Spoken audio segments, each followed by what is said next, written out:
out of money, and he was just like, baby, I've been hustling and stealing for us, but I don't think we're making ends meet. It's like, will you sell your pussy for me? Right.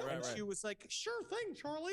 Yeah. You bet. But the way he also described it, he's like, man, I was sitting in that car. I felt so bad about it. And she came down, and boy, she loved it. She loved every second. She just had a great time with it. He's like a developer who walks around and he's like, I'm going to build a building there. And he sees the future. He sees money wherever he looks.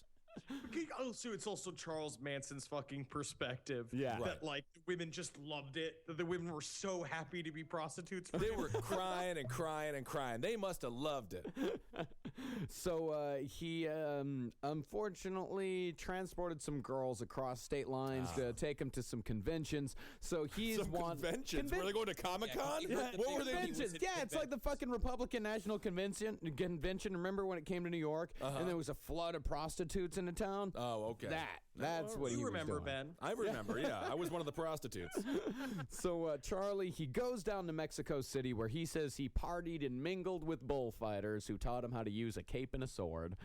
He took mushrooms. They didn't understand a damn word he said. So, yeah, man, you don't understand what I'm talking about with squeaky shoes. him just flapping a cape and a bowl, and they're all just staring at him, just being like, "You've got to get out of here." Yeah, bull's scared of me, man. I can talk a bull's language. Watch me go, moo, moo, moo. Hey there, bull. Hey, moo, moo. All right. All right. Will you please go? So We will stop our Mexican act if you please leave. Okay? We're all just brown Americans. So please get out of it. So he hooks up with some Yaqui Indians, gets some mushrooms from them, and he develops a reputation as a real tough gringo, which brings the federales down on him. They send him back to the U.S. He was sentenced to 10 years in prison. Yaqui Indians, man. The story with the Yaquis Indians is so stupid. He's just like, they're like, yeah, everybody said, oh, better not go to those Yaqui Indians. That's the only way you can get mushrooms from the Yaqui Indians. But they hate white people. So I was like, oh, I'll show you. I walk right up to them Yaqui Indians. And they're like, who are you? Why here? Please leave. And he's like, I'm your friend. I'm your buddy. Yeah, I'm doing mushrooms, man. He's like, mushrooms are for spiritual exercise. Please leave, tiny white. No, man, no, you and me. And then he was just like, and so it's like, I wanted to show them I had a gun for trade. So I pulled a gun out of my pants and I pointed the gun in the Indian's face. And he was like, no, please, do not shoot. We'll give mushrooms. And he's like, no, man, it's for you. It's for you. And I put the gun in his hand, and then he grabbed the hand, and then apparently the Yaqui Indian took the gun, shoved it into Manson's stomach, and pulled the trigger like 5 times. Yeah. Like, no hesitation. Yeah. Just was like, I'm going to fucking kill this guy. And then when it clicked, it was empty. It was like click, click, click, click. And Manson like just smiled at him, and the Yaqui Indian was just like, you crazy, brave white man. Come, Brave. do mushrooms with us. Come, let us trip the light fantastic together. God, it's amazing. He transcended sexual orientation, race, all with crazy. Yeah, all of Just Earth got all crazy. we just got all these new Dark Side of the Moon vinyls, and we hear they are extra cool if you play backwards. He's brilliant. Look at our velvet painting of bull riders. You will love them. Is it not trippy as balls? Very cool, tiny white man. Please, let us pause and go to Gadzooks for more black lights. Yeah, you never see a Native American at Gadzooks. Why is that? They should be there more. So Charlie gets sent back to prison. He gets sent back to prison, a 10-year sentence, and he starts looking back on his life, falls into a deep depression. He starts studying all kinds of different things. He starts studying Islam, psychology, hypnotism, and surprisingly enough, the one thing that spoke to him more than anything else, Scientology. That makes sense. He's crazy. He's an insane And person. also, Scientology is how he picked up several members of the Manson family. Yeah. Is that they were people that were already interested in, because we've talked about it a little bit. We have to do a whole episode about Scientology. Oh, And definitely. we're definitely gonna. But it started as sort of a street philosophy where people were really selling it on the street. I guess they're doing it now the same way, but it was like it was kind of like a hip thing. Yeah. If you knew about Dianetics. Yeah, all the stars were doing it immediately. That was L. Ron Hubbard's big trick. I mean, it was a brilliant move. Yes, it was. I think he said a star is equal to 100,000 people, something like that. Yeah. So he goes through all these different philosophies, but the thing that he finally decides on that's going to change his life, the one thing that he's going to dedicate his life to, his music. Yes, and what good music he created. It's all right. It is. That's why I said good. I said it was good. But it just sounds like he became such a fucking dickhead about his music immediately. Because he's always just like, my music was my passion.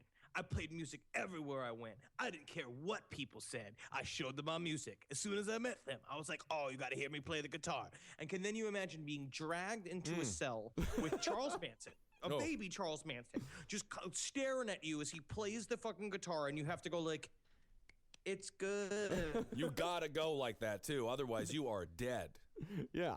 So Charlie, and this is another central part of Charlie Manson and what's behind the Manson murders. So John Douglas, who wrote the book Manhunter, which is one of the most famous true crime books that's ever been written, this guy was part of the behavioral sciences unit, and he actually believed, and I take this guy at his word, that Charlie's main motivation in all of this was to be a rock star, was to be a musician. That was the driving force behind everything that he did. He literally had like the early, because technically the Manson family was like Twitter followers. He thought that like, but he thought that having this group, like we'll get to that point, but like he was like, oh, now I'm in. Once I already have my fucking hot chicks that are, you know, Manson level hot chicks. And they were pretty hot. Like, Squeaky is hot. Squeaky's super fucking hot. Yeah. And so was Lindsay. Lindsay Van Houten is also very attractive. Yeah, Leslie Van Houten. All you need is two, and then the other girls just kind of dance around, but then you think, oh, they're all hot. No, it started with a librarian, but we'll get to that here in a bit. Yeah. It started with a librarian with copious body hair. So we'll get to that later. But while he was in prison, he learned a lot about guitar from a guy named Alvin Creepy Karpis, who was convicted of 14 murders while he was a part of the Ma Barker gang in the 30s. Oh, all right. And he was a very good guitar player? He was a great guitar. He played steel guitar, mostly, like country music. So Charlie learned a lot of folk from him. And another important thing to remember about him and his music, Charlie was in prison from 1960 until 1967. He fucking missed the 60s. So he's making up for time. The vast majority of it, like his music taste was stuck in the 1950s. He was playing that kind of stuff, and of course he learns all this stuff from Creepy Karpis, which is more like kind of country type stuff. His stuff is from the 30s. So it's all like, "Hey there, Mr. Biscuit, can you put the shoes in my wallet? Oh, Mr. Biscuit."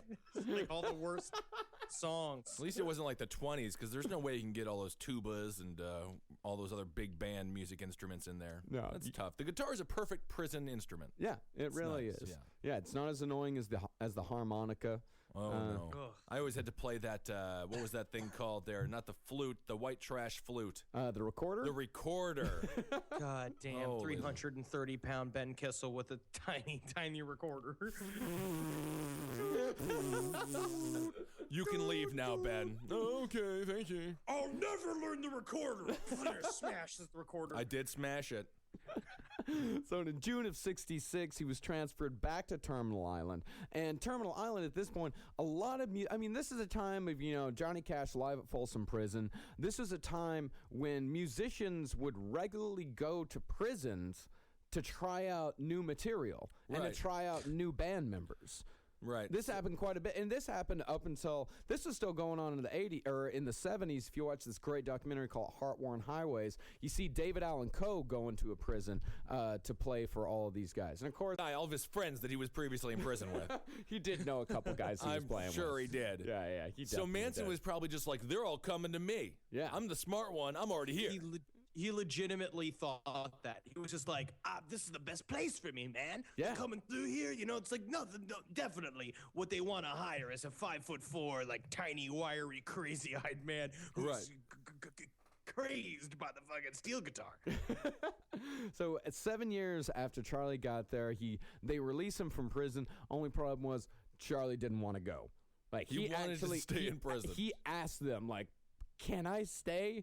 Please let me stay. So sad. I'm so happy here."